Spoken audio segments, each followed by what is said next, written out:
Keep Robbers, and we are at Windigofest. Let's go!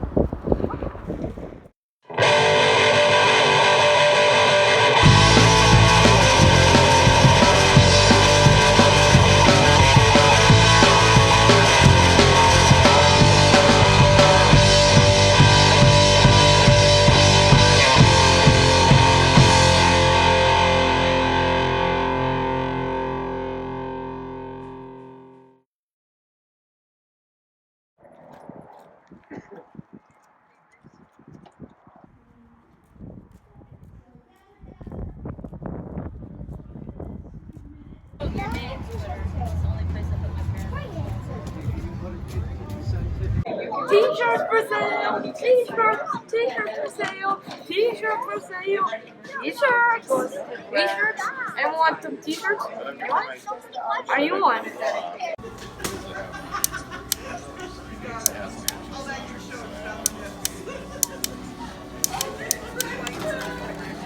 What inspired you to do this? Well, I'm an artist. My mom was an art teacher, so I'm always trying to find excuses to make art, and I like getting messy, so that's how I started. Did you ever carve any cryptids? Yeah, I've done. We did the Windigo last year. Do you have a picture of it? I don't think I do. I don't know. You know, with this kind of art, you got to expect it just to be here and gone again, because pumpkins always rot. Now, if you're looking to go to one haunted cemetery, yeah, we try to keep it located with sweets so that way I recommend show so much interest in other stuff around here. Because the locals, they don't call it Moon Lake. But yeah, I captured this one about 6 or 7 years ago in the West Bend area. Many years ago, a young girl by the name of Mary Dean. So ever since then, you know, as long as we keep it full of protein, primarily protein and fats, what it looks for. Could it wear a t-shirt? Could it buy a t-shirt? It might be able to. The horns off and cause a bit of an issue. And the bloody axe. Okay, what's that? Out at Moon Lake Cemetery. I don't know what size t-shirt we If could there's any cemetery that looks like it should be haunted, it's this one. Not that you're big. You're a perfectly good size for a cucumber. It's just the head. Out in the middle of absolutely just Settle.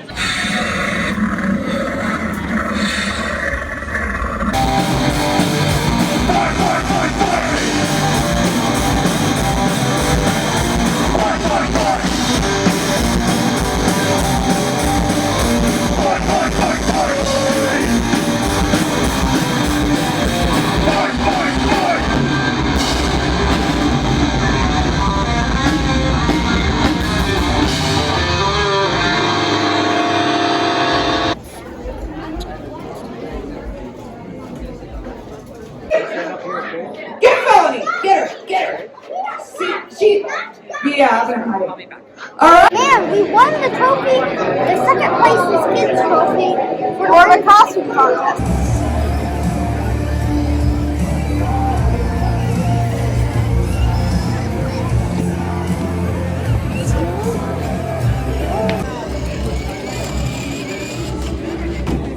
Why did you make Windigofest? Because I love Halloween and I wanted everybody to celebrate it with me.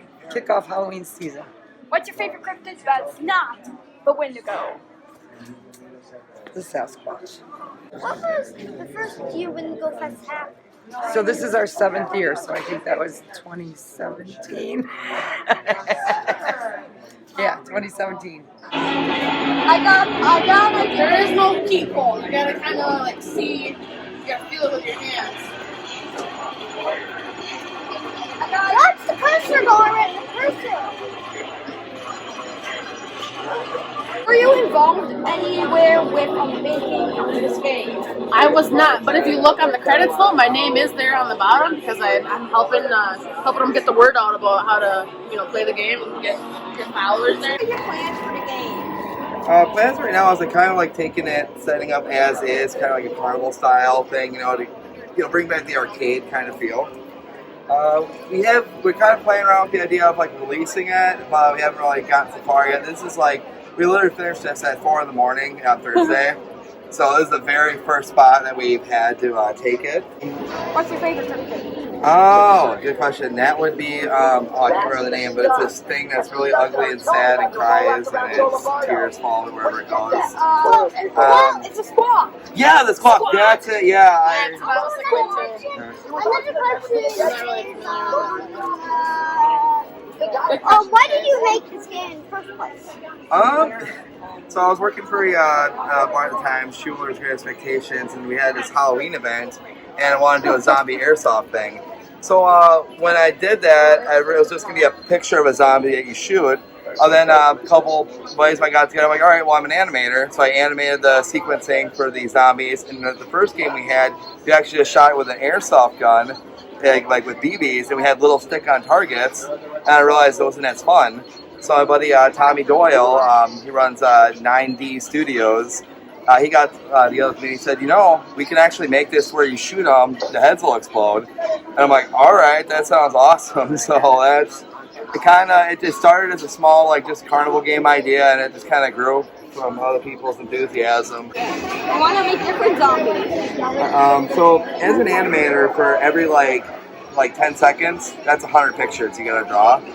So yeah, I absolutely, it's a lot of work for just a short, like just what you see there, like how it is. That's about 100 so plus hours of work put into just drawing the same thing. Then we have a programmer that has to program everything and type in and tell the computer, hey, make it do this when this hits this. And I'm learning a lot about video games. It's a lot of technical stuff, and yeah, it's not everything you see like just that game as is now. It takes a lot of time.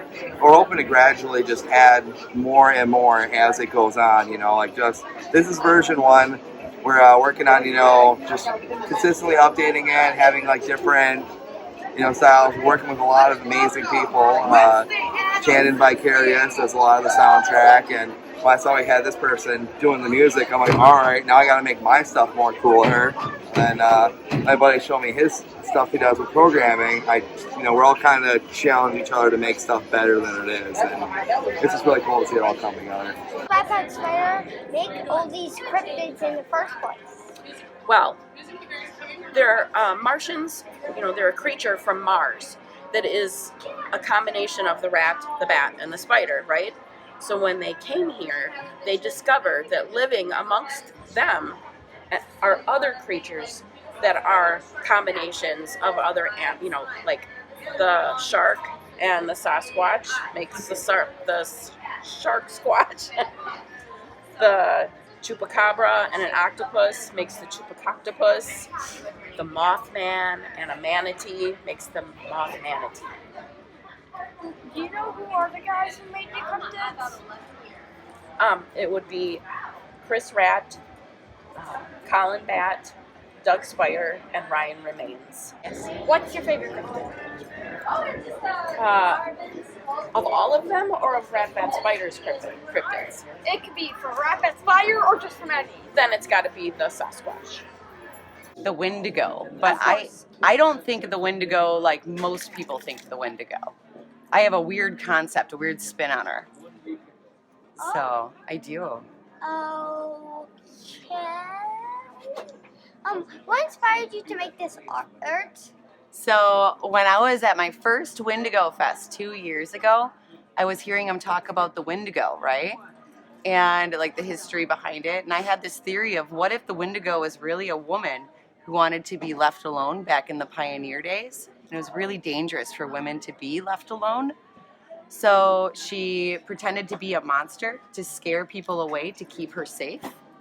And that is how I came up with my female version of the Windigo. So what inspired you to collect all of this? Well, I started very young, probably around 5 or 6 years old. I'm 52 now, so I've been doing this my entire life. I don't know what inspired me. I think it started with comic books. I was a big comic book collector, and then over the years I just kind of branched out into other things, and then I found my love of horror and science fiction. At an early age, I just started collecting the stuff, and then ultimately became my job. Why did you start selling it? Well, that's a good question. My collection became so big that I had to separate what I really, really wanted and what I didn't really need anymore. So this was a part-time thing for me for many years. And I was in the corporate world for about 20 years. And I lost my job in the corporate world. So I decided to start doing this full-time. And then people started noticing what I was doing, and then people were selling me things, I was buying things, and became so big that this is literally, this booth that I have here is about 2% of what I have. Wow. What is your favorite sci-fi / horror film?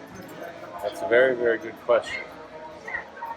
When you talk about sci-fi / horror, it's a tie, actually, for me, between Alien, 1979 Alien, or the 1982 John Carpenter's remake of The Thing. Those two films are, in my opinion, the pinnacle of horror meets sci-fi. What's your favorite cryptid? Oh, wow. Probably a toss-up between Mothman or Sasquatch. Have you done anything with cryptids? You say that again? Have you done anything, have you collected anything related to cryptids? Not so much in my personal collection, but I've sold a lot of that type of stuff. What's your favorite cryptid? Honestly, I like, what would Harry and the Hendersons be considered? Remember that movie? Huh? Movies aren't considered cryptids. No, I guess that would be, what would that be? Sasquatch, right? Yeah, Sasquatch, okay. Creatures that are been sighted, people believe their existence, but do not accepted by science. Okay, so first of all, what inspired you guys to do a broadcast?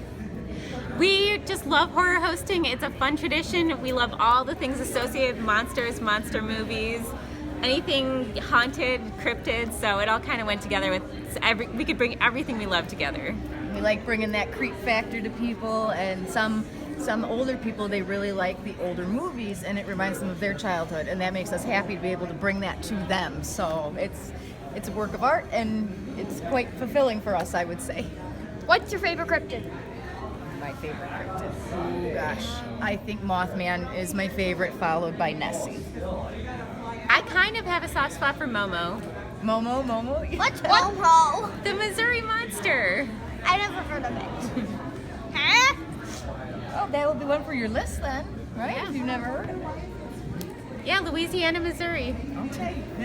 Yeah. Do you know I once used her as bait for the Beast of Bray Road? We thought he was chasing us, so I just was like, here you go! And I kept going. Not a nice thing to do. Don't do that to your brother, don't. Yeah, that's our local. Okay, do it to my brother. No. What inspired you to make movies in the first place? I loved movies growing up, like I'm sure you two do, and I wanted to be an actor and a filmmaker, so just being excited about movies is what got it all started. And what is your favorite cryptid? Bigfoot. I'm Sasquatch. I played a Sasquatch, so of course that's my favorite. Jack Link's Beef Jerky. How many ads are like that where someone messes with Sasquatch? I've done a lot of them. A lot. Go fast? We're out of here!